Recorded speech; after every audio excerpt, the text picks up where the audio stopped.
Nangita ba mo og bag-o og plaster na makanan? With good food and superb service, good news kay open na ang Rib Shack Cagayan de Oro. Located sila sa SM Downtown, 4th level. Good morning, travelers. Welcome to another Kentot Eats.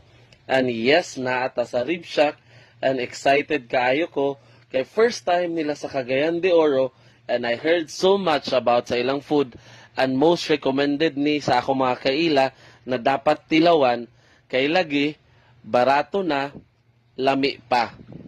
And sakto sila, legit lami og barato ra jud sila. Price starts at 129, free only rice na. And one thing ginahan kaayo ko sa plaster sa ilang store dinhi sa SM, no doubt ako jud ni i-recommend sa inyo mga travelers. Ang ipakita na ako sa inyo kung unsay mga must